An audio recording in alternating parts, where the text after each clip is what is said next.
बाबू बिरयानी खाओगे?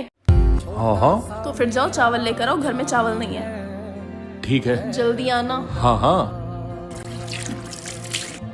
लो मैं चावल ले आया। इतनी देर लगा दी? 5 ही मिनट तो हुए हैं मुझे गए हुए। नहीं, अब मेरा मूड नहीं है बिरयानी बनाने का। अब मैं टिंडे की सब्जी बनाऊंगी। लेकिन लेकिन कुछ नहीं, अब तुम्हें टिंडे की सब्जी ही खानी पड़ेगी। तेरा तो गेम बजाना पड़ेगा। अच्छा सुनो, मेरा टिंडे की सब्जी खाने का कोई मूड नहीं है, इसलिए बाहर चल के कुछ खाते हैं। तुम एक काम करो, तैयार हो जाओ। ओके जल्दी तैयार हो ना। ठीक है। अरे तुम अब तक तैयार नहीं हुई? मैं तो तैयार होकर आ गई। इतनी देर कर दी तैयार होने में? देर? अभी बस आधे घंटा तो लगा है मुझे तैयार होने में। हाँ लेकिन अब मेरा मूड नहीं है जाने का। लेकिन कुछ नहीं, मैं टिंडे की सब्जी खा लूंगा। बना लो जाके। पर तुम टिंडे की सब्जी बना लो, मैं खा लूंगा। जल्दी चलो, मेरी पड़ोसन से फिर लड़ाई हो गई है। रुको, आज बताता हूँ उसको। बहुत दिमाग खराब हो रहा है उसके। बहुत बोल रही है ना आजकल। हाँ आज तो हो गई। आज बताता हूँ कि असली मर्द होते कैसे हैं। बहुत दिमाग खराब है उसके।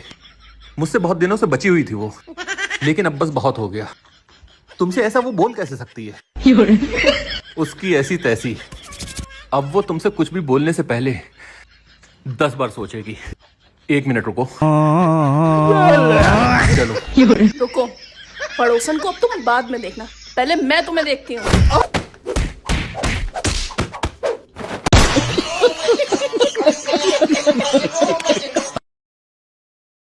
सुनो, हाँ ये जो अपने पड़ोस में आलिया रहती है, हाँ उसकी उसके हस्बैंड से लड़ाई हो गई है। यार, इसका हस्बैंड हर वक्त इससे लड़ता ही रहता है। तो उसके हस्बैंड की कॉल मेरे पास आई थी। क्या कह रहा था तुमसे? कह रहा था, भाभी जी मुझे तो लव लेटर लिखना नहीं आता है, तो क्या आप मेरी तरफ से मेरी बीवी को एक लव लेटर लिख देंगी, जिससे उसका गुस्सा ठंडा हो जाए और वो मान जाए। फिर तुमने क्या कहा?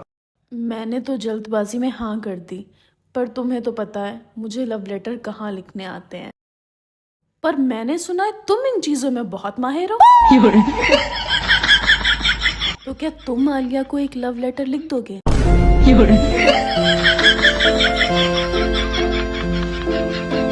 अब तुम इतना कह रही हो तो फिर तुम मुझे बताते रहो, मैं लिख रही हूँ। हाँ लिखो। मेरी प्यारी आलिया। उसके हस्बैंड की तरफ से है ना।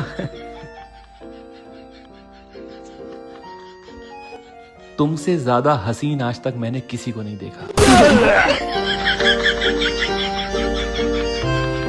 तुम्हारी आंखें एकदम नशीली हैं, और जब तुम नहा के छत पर अपने बाल सुखाने आती हो और अपने बाल तौलिया से झटकती हो, तो वक्त मानो थम सा जाता है।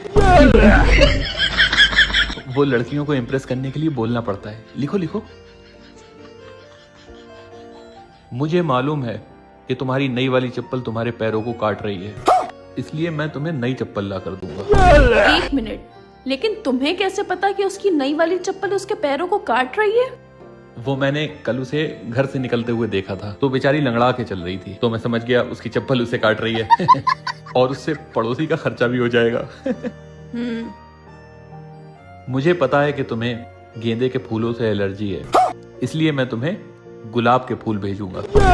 अब तुम्हें ये कैसे पता कि उसे गेंदे के फूलों से एलर्जी है? वो परसों अपने साथ एक फंक्शन में गई थी ना, तो वहां गेंदे के फूलों की सजावट थी, तो जैसे ही वो फूलों के पास गई तो उसे छींके आने लगी, तो मैं समझ गया उसे एलर्जी है उससे। ठीक 3 बजे मैं अपने पड़ोसी के हाथ गुलाब के फूलों का गुलदस्ता भेजूंगा तुम्हारे लिए। तुम क्यों उसके लिए गुलाब के फूलों का गुलदस्ता लेकर जाओगे? अरे उन दोनों में लड़ाई हो रखी है ना, तो मैं उसके हस्बैंड की तरफ से गुलाब के फूलों का गुलदस्ता लेके जाऊंगा, ताकि उसका गुस्सा ठंडा हो जाए।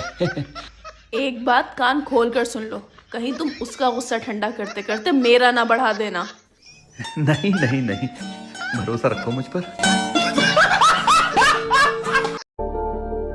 आइए बेगम जान।